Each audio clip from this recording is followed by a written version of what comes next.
nossa série de mensagens do livro de Colossenses. Nós estamos avançando pelo segundo capítulo importante. Como a gente já vinha falando há bastante tempo, tem tanta coisa importante, tanta doutrina, teologia, e meu querido, a palavra de Deus está cheia disso, ela é isso, que nós temos que ir parando muitas vezes para analisar cada trecho, cada pedaço. Hoje, como título, nós temos Ninguém os julgue. Direi aí no versículo 16, que vai ser o nosso versículo tema. Você possivelmente, talvez no seu centro de formação de condutores, o CFC, não sei se caiu na sua prova específica, mas você viu esse sinal.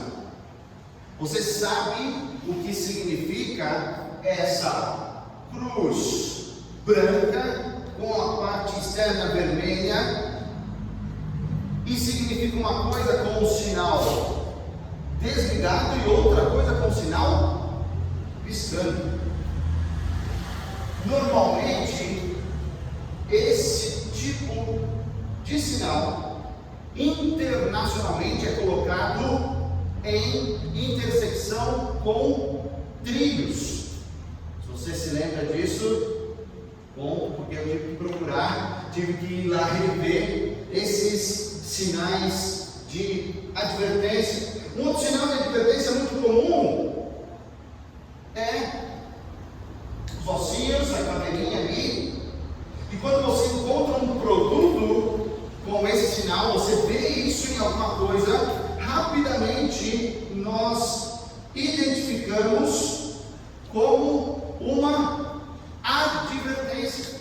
Deve ter algo muito perigoso aqui, que se eu abusar, eu vou virar essa caveira. A nossa vida não é diferente. E o apóstolo Paulo vai caminhar nesse sentido. Mas desde que a Sofia nasceu, e agora com essa bênção que Deus nos presenteou, a gente percebe que todos nós tivemos que ser ensinados sobre os significados das advertências. Nós não nascemos sabendo exatamente o que é. Pode ser simplesmente um desenho, e às vezes culturalmente é distinto. Mas uma frase que me chamou a atenção nesses dias e voando é: apesar de você ser um passageiro frequente, nós vamos relembrar algumas coisas importantes. O cinto põe assim, a máscara de oxigênio cai assado, as saídas são assim, não é verdade? Todo voo falam as mesmas coisas e parece que só vão adicionando, porque a nós adultos, nós precisamos ser lembrados e relembrados, senão a gente se acostuma. Não, esse símbolo aí da caveirinha não é nada não, pode pegar. Não, o sinal está piscando, mas eu vou rapidinho, eu vou passar antes do trem. Nós nos acostumamos a desligar os sinais de advertência.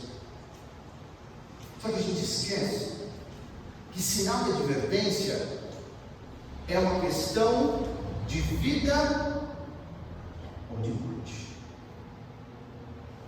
E a gente coloca a nossa vida em risco a todo momento. A nossa vida espiritual também tem muitos riscos e também tem diversas advertências. Se você lembra, lá no passado, o primeiro grande advertidor, não sei se é esse o nome, mas que trouxe várias advertências, foi Moisés, em relação ao povo saindo ali da terra prometida. Ele fala: tenham cuidado, não se esqueça. Se você lembra dos versículos que vem antes deste, no capítulo 6, um capítulo tão emblemático do livro de Deuteronômio, onde ele vai falar que o Senhor é o nosso Deus, o único Deus, e você tem que falar essa palavra sentado, levantando, indo dormir. A todo momento nós temos que ensinar a próxima geração. E aí no versículo 12, Moisés fala: tenham cuidado, estejam alertas, não ignorem os sinais de advertência de Deus. Se não bastasse Moisés, Jesus. E se você for ler esses 3 versículos, Mateus 7,15, Marcos 12,38 e Lucas 12,15, começam e tem a mesma palavra: cuidado. Sofia tem um livro sobre um dinossaurinho que mentia. E as mães dos dinossauros se reúnem para falar que tem um grandão que pode comer eles. E a grande palavra do livro é cuidado. Para ensinar quanto antes que advertências são questão de vida e morte, que advertências não podem ser ignoradas. Vou silenciar essa advertência, essa notificação de Deus aqui. Não quero mais. Vai cair lá na caixa do spam. Eu nem quero saber. A gente muitas vezes está assim. O trecho que nós vamos começar a partir de hoje, nos próximos cultos, vou mostrar algumas advertências que o apóstolo Paulo vai fazer para a igreja ali. A primeira é essa que nós vamos ver hoje, é: ninguém os julgue. Depois vai falar: não permita que ninguém os impeça de alcançar o prêmio. Nós sabemos para onde nós temos que correr, nós sabemos qual é o prêmio, mas parece muitas vezes que a gente não tem força e alguém está nos puxando e nos barrando. Terceiro lugar, do 20 ao 23, é sobre a nossa posição em Cristo, mas também a grande possibilidade de nós nos deixarmos escravizar novamente. Então peço que você abra sua Bíblia, Colossenses capítulo 2, nós vamos ler, estudar os versículos 16 e 17. Colossenses 2, versículos 16 e 17. Diz assim a palavra de Deus: portanto, não permitam que ninguém os julgue pelo que vocês comem ou bebem, ou com relação a alguma festividade religiosa, ou a celebração das boas novas, ou dos dias de sábado. Estas coisas são sombra do que haveria de vir. A realidade, porém, encontra-se em Cristo. Vamos orar? Pai querido, após a leitura da Tua palavra, Senhor, da Tua vontade, nos colocamos debaixo dela, para que o Espírito Santo transforme os nossos corações, e a gente possa aplicar essa palavra nas nossas vidas. É o que nós pedimos, em nome de Jesus. Amém. O apóstolo Paulo, depois de fazer uma grande base, de falar as coisas importantes e de construir, agora nesse momento, já indo para o capítulo 3, ele vai começar a fazer essas advertências. E a primeira grande advertência é sobre algo que tinha lá, que tem aqui hoje, e eu não sei se esse problema vai continuar até Jesus voltar, e ele chama legalismo. Legalismo em Colossos era uma mistura dos judaizantes, daquele grupo de judeus que haviam se convertido a Jesus, mas queriam reintroduzir, colocar outra vez ali as regras, as leis do Antigo Testamento. Mas também tinha um pouquinho de filosofia grega, é o lugar onde eles estão, misticismo oriental, uma conexão com o divino por diversas maneiras. Esse era o tempero da igreja ali em Colosso. O problema do legalismo é que ele vai em encontro de uma coisa muito forte em nós, na nossa carne, como ser humano. Ele vai certinho naquilo que a gente é forte, onde a carne é forte. Porque para fazer as coisas espirituais, por si só, a nossa carne é super fraca. Ela foge, dá desculpa, muda, faz compromisso. Não importa, para fazer, não dá.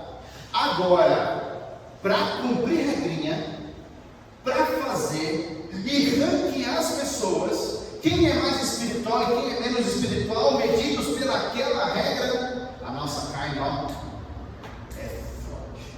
Aí o nosso humanismo, com todo o seu pecado, vem aqui. A nossa carne fica super forte. Mas o grande problema é que se a gente vai fazer isso, o nosso ego fica inchado. Isso fortalece o nosso ego. O apóstolo Paulo vai apresentar 3 fatos importantes que nós devemos saber com relação ao legalismo. Primeiro deles, qual é a base da liberdade? Nós cantamos aqui que somos livres, nós cantamos várias canções que envolvem liberdade, que Jesus me libertou, que Deus é o meu libertador muitas vezes. Mas qual é a base? Por que nós podemos cantar e ter essa certeza que era uma promessa no Antigo Testamento e já é verdade para nós hoje? Tudo pela conexão desse primeiro versículo 16, o início do versículo 16, com tudo que Paulo falou antes. Ele começa o versículo falando: portanto, não permitam que ninguém os julgue. Essa sessão está intimamente ligada a tudo aquilo que ele está falando sobre quem Jesus Cristo é e o que ele fez na cruz. Se nós ignorarmos tudo que Jesus é, tudo que ele fez na cruz, tudo que ele comprou para nós, o legalismo vem. Essa base da nossa liberdade não é nada menos do que a pessoa e a obra de Jesus Cristo. Por isso que 1 capítulo e meio ele passa falando sobre quem Jesus Cristo é. E a gente canta, espero que vocês já tenham decorado a música de Colossenses 1. Ele é o supremo, ele é antes de todas as coisas, ele domina. Essa é a base da nossa liberdade. Não é nada que eu e você compramos ou conseguimos, porque não seria nada, seriam centavos perto de uma dívida de milhões ou trilhões. Jesus é a base firme e sólida para a gente desfrutar dessa liberdade. Ele revogou a nossa dívida, ele cumpriu a lei, ele nos transportou do reino das trevas para o reino do seu Filho amado. E agora eu e você não estamos mais debaixo da lei, mas estamos sim debaixo graça de Deus imerecida, que nós não fizemos nada. Mas parece que ali em Colosso o pessoal não tinha entendido completamente. O pessoal queria, porque queria voltar a viver a lei. Parece estranho. Hoje de repente olha, mas eles não entenderam. Eles não estavam mais perto de quem Jesus era. Eles podiam conversar com pessoas que caminharam com Jesus. Como é que eles estavam em dúvida? Eu não teria dúvida.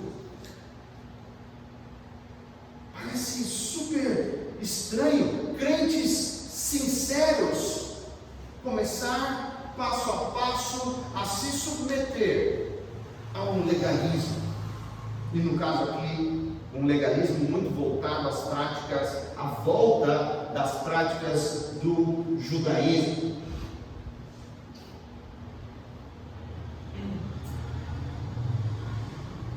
Se você já viu pessoas assim, se você já foi assim, espero que você não continue assim. O problema está a métrica que nós vamos julgar. Porque se nós vamos julgar a salvação, nós vamos julgar quem está vivendo, ou quem está optando por isso, e eles, na verdade, é que nos julgam. Eles estão julgando, na verdade, a base, não a nós. Eles estão desprezando quem fez por nós, não a nós. Na verdade, eles estão adicionando outras coisas à salvação. Então, a salvação não é somente pela graça. É a graça mais uma pitadinha de regra. É a graça mais usos e costumes. É a graça mais o que você quiser inventar. E a nossa mente humana é muito boa para poder inventar. Porque no final, está falando que o sacrifício de Jesus foi insuficiente para pagar o seu pecado. Você precisa fazer mais alguma coisa. Quando você estava evangelizando, você nunca se deparou com uma pessoa assim? Mas parece muito fácil. Eu não tenho que fazer nada. Eu não tenho que conquistar. Não tenho uma anuidade. Não tenho uma cobrança. Não tenho. Não. Porque todas as nossas respostas na graça são por amor e generosidade. Essa é a grande diferença. Enquanto os falsos mestres ali em Colossos prometiam uma vida espiritual mais profunda, única, que ninguém conseguia, ninguém tinha acesso, só esse grupo se fizesse as regras. É algo que continua a aprender muita gente, muita gente. Por fora as práticas parecem boas, parecem saudáveis, mas elas não têm capacidade de mudar o nosso coração. A base é somente Jesus Cristo. Mas o grande problema, e na segunda parte do versículo 16 nós encontramos isso, é que o legalismo tem a grande capacidade de escravizar. Nós éramos escravos do pecado e Jesus nos libertou. Tem hora que a gente fala assim, me escraviza de novo. Que nós cantamos as nossas cadeias, não é verdade? As nossas algemas. Rompeu essas cadeias e nos libertou. Uau! Mas tem hora que a gente fala assim, me prende de novo. Eu quero ser escravo de novo. Gálatas, o legalismo é essa forma de escravidão, nós já temos visto, mas Gálatas 5:1 diz assim: foi para a liberdade que Cristo nos libertou. Portanto, permaneçam firmes e não se deixem submeter novamente a um jugo de escravidão. Se você já viu um carro de boi, se você sabe que é um carro de boi, se você não sabe, eu te conto que é um carro de boi. Tem um jugo, tem uma canga, tem algo que prende para conduzir os animais para onde eles querem. Isso é escravidão. Ele vai te conduzir para onde você não quer. Vai te custar mais do que você está disposto a pagar. Vai tomar mais tempo do que você tem que investir. Isso chama escravidão. Na segunda parte do versículo 16, o apóstolo Paulo começa a tocar em coisas específicas. Por isso que nós sabemos que é legalismo ligado ao judaísmo. Ele começa a falar, não é para julgar pelo que vocês comem ou bebem, relação a alguma festividade religiosa, celebração das boas novas ou dos dias de sábado. Tudo isso estavam ligados ao Antigo Testamento, à lei. Na parte da alimentação, você vê, você lê, se você está fazendo a sua leitura anual, você vai chegar lá, se já não chegou, que tinham alimentos puros e alimentos impuros. Tinham lugares que você não poderia tocar e lugares que você poderia tocar. Situações que você não poderia estar, situações que você poderia estar. Essa é a base do Antigo Testamento, mostrando claramente o que é santo e o que não é santo. O que está separado para Deus, isso é santo, e aquilo que não está. Jesus Cristo, na nova dispensação, ele deixa muito claro que o alimento por si só é neutro.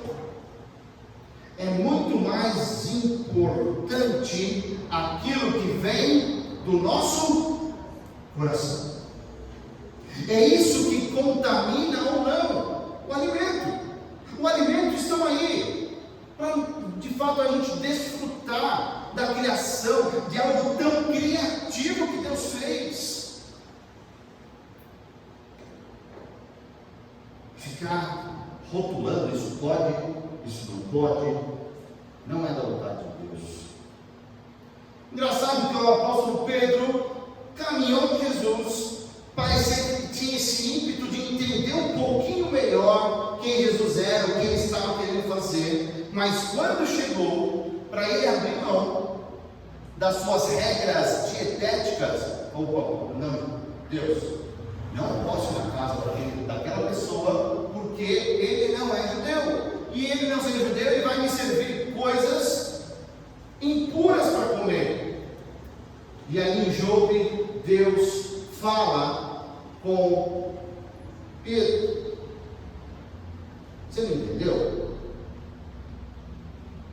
É para comer. Acabou. Passou.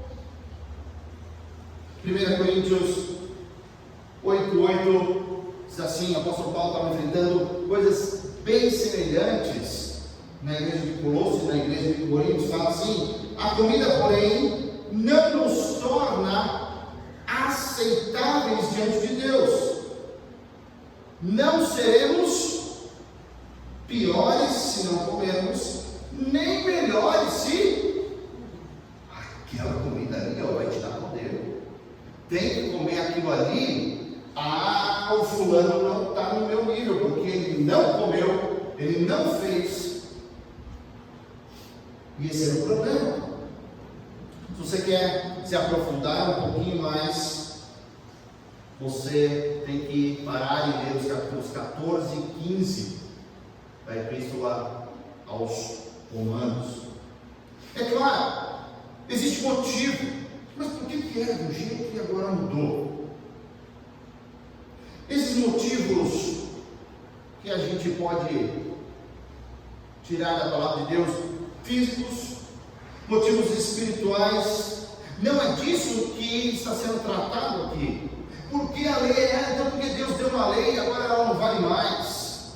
Não. É a parte espiritual da coisa. Quão disposto está o nosso coração em obedecer a Deus, mesmo Ele mudando a regra.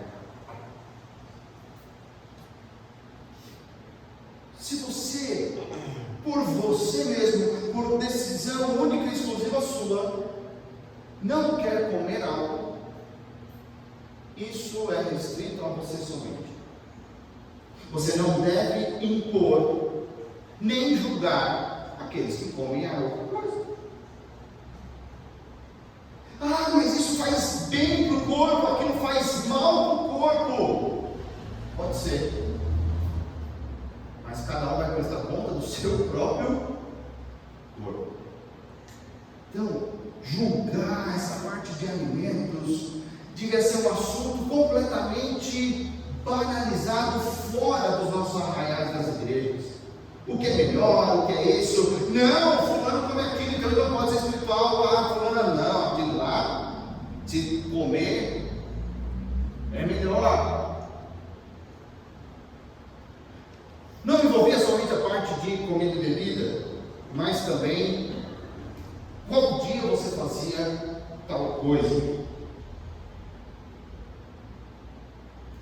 Mais uma vez, a nossa base histórica, é onde ele está aqui batendo, é em relação ao Antigo Testamento.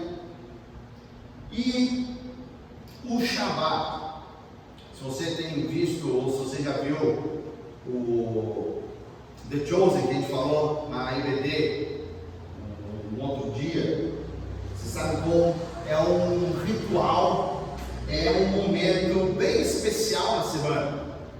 O descansar de Deus, e se você leu o presente diário de hoje também, o descansar de Deus, ele é não somente simbólico, não somente para dar exemplo, mas para de fato organizar a nossa vida. Porém, contudo, o domingo, queridos, ele não é o Shabat cristão. Tem muita gente achando que, então se o sábado dos judeus tinha que fazer isso, ficar em casa, fazer pouca coisa, aproveitar a família e tudo mais, então no domingo eu vou ficar em casa, vou ficar com a minha família e fazer pouca coisa, vou acordar tarde.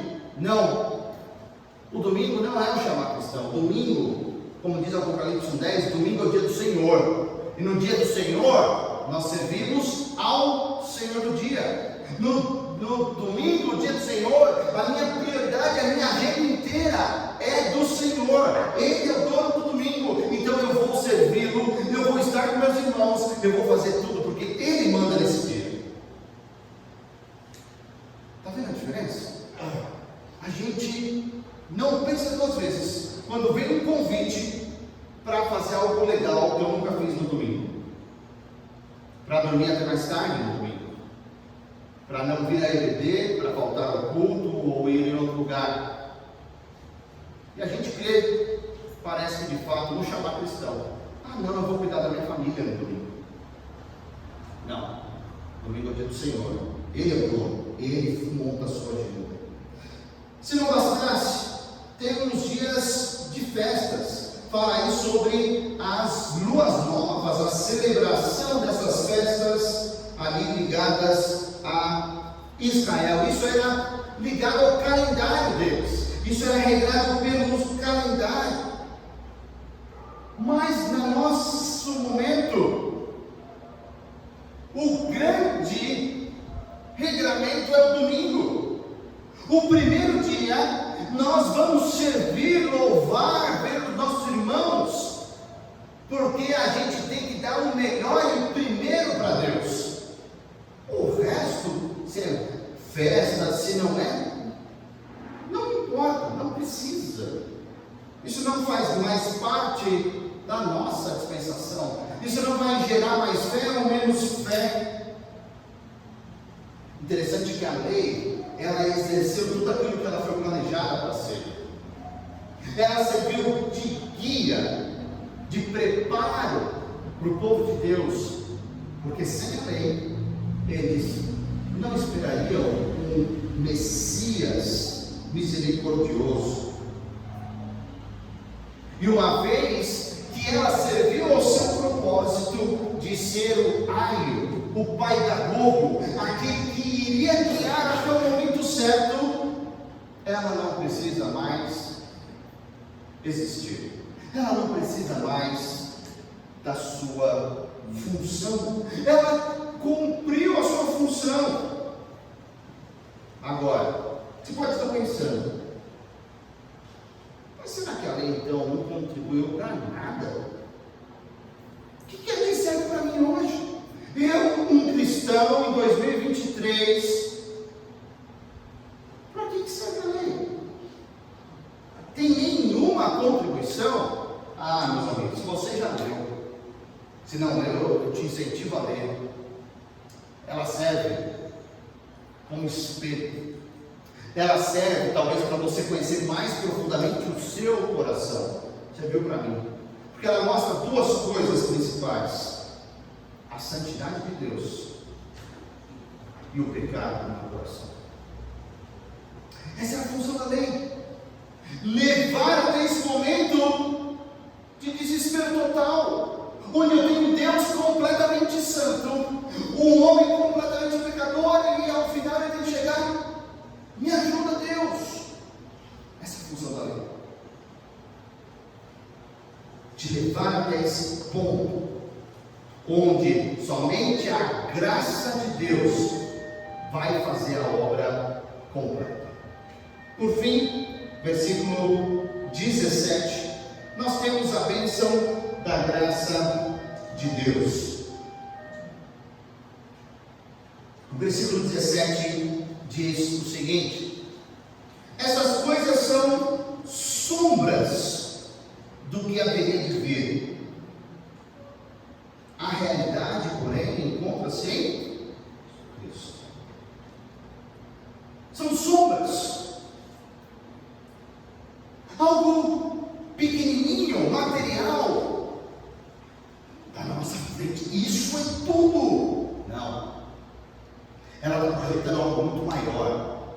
Ela está projetando algo que vai ser o real e o verdadeiro. Vocês viram ali a sombra do gatinho? É gatinho? A sombra daquilo que iria vir é muito maior do que a lei. É muito. Hebreus capítulo 10, a primeira parte do versículo 1 diz assim: a lei traz apenas uma sombra dos benefícios que hão de vir, e não a sua realidade. Mas eu gosto tanto daquilo que eu posso ver, que eu posso confiar, que eu não quero nem saber da sombra. E cada vez mais eu e você nos tornamos materialistas. A gente só acredita no que está aqui. Nós não temos fé porque a gente não deposita a nossa confiança naquilo que a gente não consegue ver, e nós nos tornamos legalistas.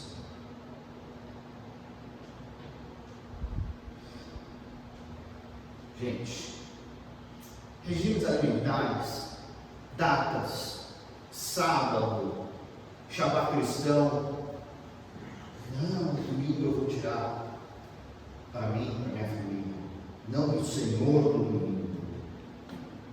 Parecem que vão gerar espiritualidades, mas elas não conseguem mudar o principal, que é o nosso coração. Elas não nos transformam. E o que eu tenho percebido é que, na verdade, elas nos endurecem ainda mais.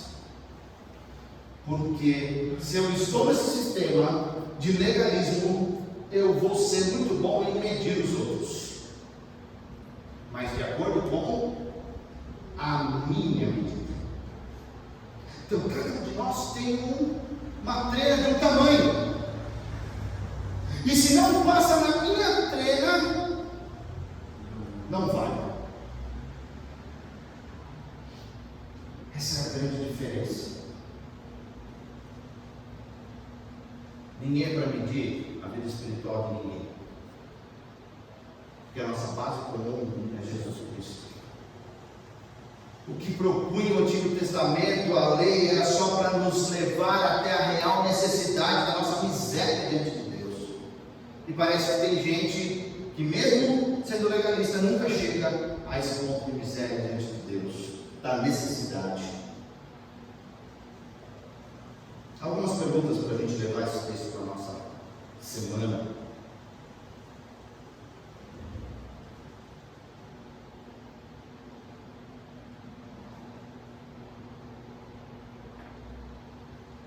Começando nessa.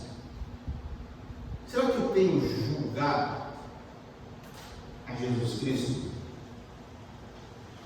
me submetendo ao legalismo? Não, fulano lá não é espiritual não, porque ele faz isso, faz aquilo. Ou seja, a salvação não é suficiente, porque ele precisa fazer mais A mais B mais C. Segunda pergunta. Eu julgo aqueles que se alimentam de uma maneira simplesmente diferente da minha, e como nós sabemos, não tem erro em alimentação diferente. Sua preferência. Você come isso? Não pode ser crente. Próxima pergunta. Será que você acabou de entender e perceber que na verdade você não crê que o domingo é o dia do Senhor? Você crê que o domingo é o chamado cristão? Você pode fazer o que você quiser, a sua agenda é sua, e não é do Senhor do domingo. Ele que vai mandar, Ele que vai fazer a agenda para você. Não é aquele dia para você ficar recluso, não é aquele dia que você vai tirar para cuidar da sua família. É o dia de servir a Deus, é o dia de me encontrar com meus irmãos, é o dia talvez de você sair para evangelizar, não é o dia de ficar o dia todo no sofá. Por fim, o que você está abraçando? A miragem ou a realidade? Porque eu tenho visto muitas pessoas abraçando uma miragem, um holograma, algo que não existe. E do lado deles está Jesus Cristo, colocando a oportunidade de abraçar a realidade, aquilo que existe, aquilo que é eterno, aquilo que vai ficar para sempre. Hoje a gente pode ver que a graça é a base da liberdade, conquistada ali na cruz, claro, contra a escravidão desse legalismo. A graça personificada, vivida, que andava sobre a terra na vida de Jesus Cristo, Ele que entrega a sua vida, essa é a paz. E a gente despreza tudo isso, querendo voltar a ser escravo, e nos tornamos legalistas. Baixe sua cabeça, vamos orar. Pai querido, som do nosso coração, vai na profundura do nosso ser, Pai, porque muitas vezes a gente não se acha legalista, mas o Senhor nos conhece, sem nenhuma máscara, sem nenhum tipo de maquiagem. O Senhor nos conhece como nós somos. Ajude os meus irmãos, Senhor, e a mim também, a tirar todo o indício, todo o começo do legalismo das nossas vidas, a de fato entendermos a grandiosidade do sacrifício de Jesus, que não precisa de mais nada, não precisa de nenhum complemento, porque Ele tem que ser tudo em nossa vida. Vai nos ajudar como igreja a irmos cada vez mais longe pela graça de Deus. Nós pedimos